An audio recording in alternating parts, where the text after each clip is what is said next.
थोडं साईडला जेंट्स इकडे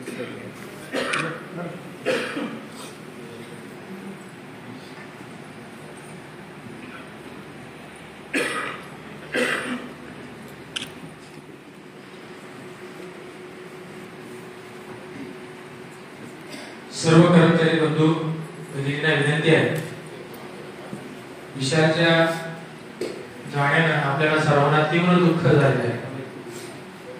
त्यामुळे त्याच्या आत्म्यास शांती मिळो याकरिता आपण सर्वजण 2 मिनिटे शब्द थांबून सर्व कर्मचाऱ्यांच्या मनामध्ये राहणारा आपला विशाल आठवड्याला आपला सोडून गेला. त्याला म्हणला नीट बघ तर तो म्हणला मी दवाखान्यात आहे. आम्ही लगेच दवाखान्यात गेलो.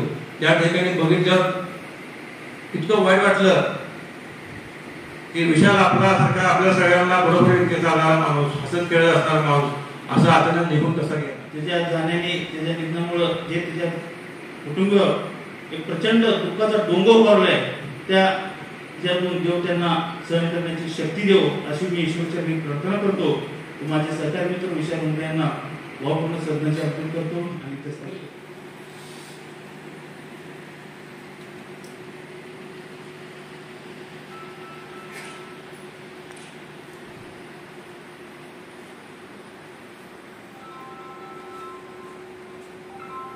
ओम नमः शिवाय.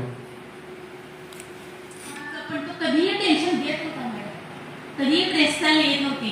तो भले घरातलं टेन्शन असू द्या किंवा फायलिंगचं असू द्या, काही असू द्या, हसत खेळणाऱ्या माणसाला असं अटॅक येणं हा फारच वेगळंच काहीतरी घडलंय. तरी एक नवीन मुलांना विनंती आहे की मी बघते माझ्या पाठीमागे बसणार संदीपला, कितीही पाहिजे मॅडम तो स्वतः शनिवारी रविवारी न बोलवता येऊन बसताय. शक्यतो असं न करता सगळ्यांनी तब्येतीची काळजी घ्या. आणि विशाल मुंबईला मनापासून भावपूर्ण श्रद्धांजली. काम करत इतकं काम करणार स्वतःच्या शरीराकडे लक्ष दिलं नाही, त्याच्यामुळे त्याला आपल्यातून सोडून लवकर जावं लागलं. माझ्या आता आपल्या सर्व कर्मचाऱ्यांना पण अशी विनंती आहे, आपण आपलं तब्येत सांभाळून कामाकडे लक्ष द्यावं. एवढं बोलून मी विशाला शब्दाने माहिती देऊ शकतो. त्यांच्याकडचे होते तर मध्ये त्याने सुद्धा आम्हाला भरपूर मदत केली. आता सुद्धा तो आम्हाला मदत करतच होता. काल शुक्रवारी सुद्धा त्यांनी आम्हाला भरपूर मदत केली. ते 2-3 प्रस्ताव काढायचे होते, पण आमच्या कर्मचारी सुद्धा नेमलेले होते, त्यांच्यावर 2 प्रस्ताव चर्चा करतो. पण आम्ही विशाला सुद्धा दिले होते. विशाला त्या दिवशी येऊन दुपारी शिक्षणच्या आणि कर्मचाऱ्यांचे 4-5 प्रस्ताव तो निकाली काढून गेला. एवढं म्हणजे विशाल असा आदर होता आम्हाला. तर ते विशाला मी श्रद्धांजली वाटतो. खूपच दुःखदायक अंतकरणाने मी त्याला श्रद्धांजली वाटतो. आणि तुम्हाला सगळ्यांना विनंती करतो की बंधू भगिनी दोघांनी आपण थोडासा हसत खेळत राहावं, थोडं कंप्लीट कामामध्ये झोपून देऊ नका. आपल्या संसारामध्ये जरी अडीच अडचणी असल्या तरी त्याला तुम्ही काहीतरी सोल्युशन होता. मैत्रिणींना शेअर करा, मित्रांना शेअर करा, त्यातून काहीतरी मार्ग करा. पण एक टेन्शन घेऊन कुठे बसू नका. आणि हा त्याला अटॅक आलेला नाही, त्याला जे इंजेक्शन दिलं होतं त्याचं रिॲक्शन आहे असं मला ठाम वाटतंय. कारण आता जे विसर आपण पाठवलेलं आहे PM झाले त्याचा रिपोर्ट अजून आलेला आहे. त्याच्यानंतरची आपण ती कारवाई करणार तुमच्या कुटुंबाला भेटून. परंतु सगळ्यांना माझी विनंती आहे, आपल्याला जरी ऑफिसने नियोजित नाही केलं कॅम्प आरोग्य DHO साहेबांना भेटून, तरी आपण स्वतः काही ना काही करून आपली फिजिकल फिटनेस पूर्ण चेकअप करून घ्यावी ही सगळ्यांना विनंती करतो. आणि माझ्या भावना संपतो.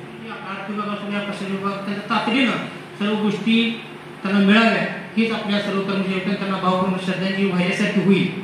या ठिकाणी मी वार्षिक सर्व तालुक्याची वतीने या ठिकाणी मला मी पुन्हा एकदा भावपूर्ण श्रद्धांजली वाहतो. आयुष्यामध्ये किती टेन्शन आले, प्रत्येकाने 2 गोष्टी लक्षात ठेवायच्या. एक दिवस आपल्याला आलेला आपल्या समोर असलेला प्रॉब्लेम तरी संपणार आहे किंवा आपण तरी संपणार आहे. त्यामुळे जास्त टेन्शन न घेता सोल्युशन कसं निघेल हा तुम्ही विचार करायचा. नाहीतर मग असं वेळेच्या आधी जर गेलं त्याचा त्रास सर्वांना होतो.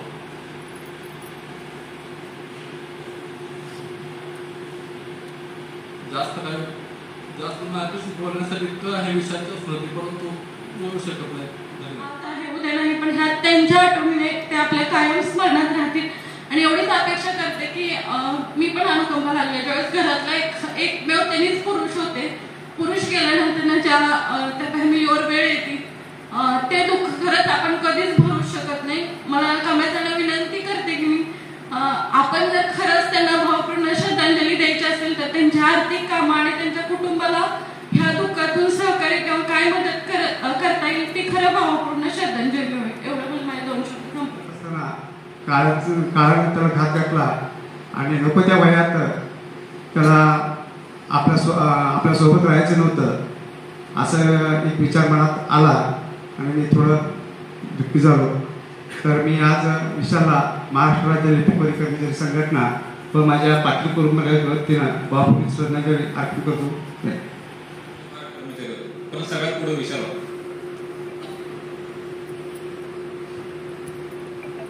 एक मला बोलायची इच्छा म्हणजे होत नव्हती, मनस्थिती होती तरी पण बोलायचं. आपल्या विभागातला कर्मचारी आहे, सर्व प्रेमळ कर्मचारी आहे म्हणून बोलण्याची इच्छा झाली म्हणून बोल. सर्वांच्या वतीनं सामान्य प्रश्न विभागाच्या वतीने माझ्या परिवाराच्या वतीने त्याला भावपूर्ण श्रद्धांजली अर्पण करतो. सर्वात प्रथम विशाल मुळे यांना मी भावपूर्ण श्रद्धांजली अर्पण करते. विश्वास बसत नाहीये की ह्या हॉलमध्ये आपण आपल्या ह्या इतक्या छोट्या तरुण भावाला श्रद्धांजली अर्पण करण्यासाठी आपल्याला एकत्र यावं लागेल. मला आठवतं गेल्या वर्षी ज्यावेळी 31 मेला खूप कर्मचारी रिटायर होणार होते त्यावेळी पेन्शन कॅम्प आयोजित करण्याचं नियोजन GAD आणि FD यांनी एकत्रितपणे केलेलं होतं. त्यावेळी स्मिताचा फोन आला होता की तुला कोण लोक पाहिजेत. आमच्या लोकांना विचारलं की आपल्याला GADतून कोण पाहिजे.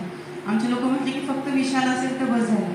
आणि मी स्मिताला सांगितले की तुझ्याकडचं फक्त विशाल आम्हाला काही दिवस दे, तो असेल तर बसून जाईल. आणि न भूतो न भविष्यती आपण त्या वर्षी त्या पद्धतीने काम करू शकलो. आता सगळ्यांच्या बोलण्यातून हे आलं की किती निस्वार्थीपणे विशाल प्रत्येकाला मदत करत होता. असं वाटतं की खूप चांगलं असणं पण फार काही गुन्हा आहे की काय.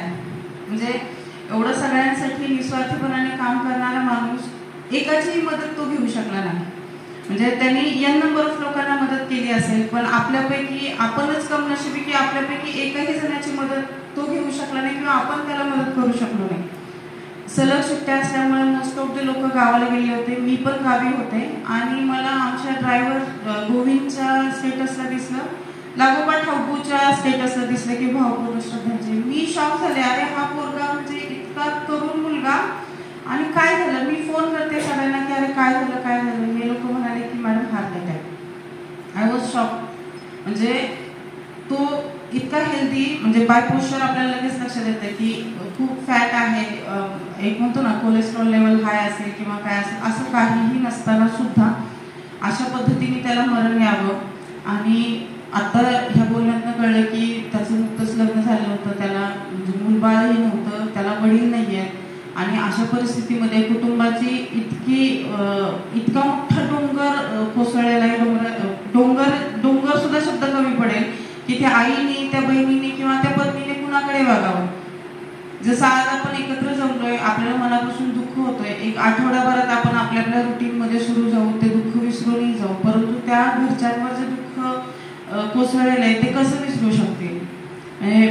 या निमित्तानं मला खरंच सगळ्यांना सांगायचं आहे. मी माननीय मुख्य कार्यकारी अधिकाऱ्यांना तर विनंती करणारच आहे, DHO साहेबांना सांगून आपण सर्वांची जी काय आहे ती हेल्थ हे करूयात, तपासणी करूयात, परंतु आपली प्रायोरिटी काय असायला पाहिजे हे आपण ठरवावं. असं मी माझ्या विभागातल्या लोकांना प्रत्येक वेळी आम्ही बसल्यानंतर मी महिला वर्गाला तर मोस्ट ऑफ द वेळेला सांगते की अरे तुम्ही फिरता का, तुम्ही चालता का, तुम्ही व्यायाम करता का. कारण काय होतं, बऱ्याच वेळा असं होतं की आपण कामाच्या खूप आहारी गेलेलो असतो. म्हणजे ओव्हरबर्डन आपण सगळेजण आहोत. मी आहे, तुम्ही पण आहात, परंतु आपले हे कळायला पाहिजे की आपण आपलं अल्टिमेट टार्गेट काय आहे, आपण ही नोकरी करतोय कशासाठी, कुणासाठी. म्हणजे जर आपण अशा पद्धतीने कामाचा एक्सेसिव्ह स्ट्रेस घेऊन जर ह्या पद्धतीने एक्झिट घेणार असू तर त्याला काही उपयोगच नाहीये ना. म्हणजे आज तो जगताप साहेबांनी सांगितले की तो प्रत्येक टेबलला मदत करत होता. म्हणजे इतकं तो कामामध्ये तो काय म्हणतात कामाप्रती तो इतका हे केलेला होता की तो प्रत्येकाच्या मदतीला धावत होता, प्रत्येकाला मदत करत होता. परंतु कुठेतरी हे पण होतं की आपण स्वतःकडे पण तितकंच लक्ष द्यायला पाहिजे होतं, तो देत होता. म्हणजे देवाने अशा पद्धतीने त्याच्यावर अन्याय केला माहीत नाही, परंतु इतरांना मला खरंच सांगावंसं वाटते की तुम्ही स्वतःच्या प्रकृतीकडे लक्ष द्या. आणि खरंच जर खूप कामाचा ताण किंवा कुठलाही ताण वाटत असेल ना, तर तुमच्याकडे 1-2 मित्र तरी असे असले पाहिजे ज्याच्याकडे तुम्ही ते तुमचं हृदय मोकळं करू शकाल. बऱ्याच वेळा असं होतं की आपण ते साठवून ठेवतो आणि एका वेळी तो स्फोट अशा पद्धतीने बाहेर पडतो. मग सगळ्यांच्या वतीने माननीय मुख्य कार्यकारी अधिकारी आणि अधिकारी वर्ग तसंच पूर्ण जिल्हा परिषदेच्या वतीने मी विशालला भावपूर्ण श्रद्धांजली अर्पित करते आणि थांबते.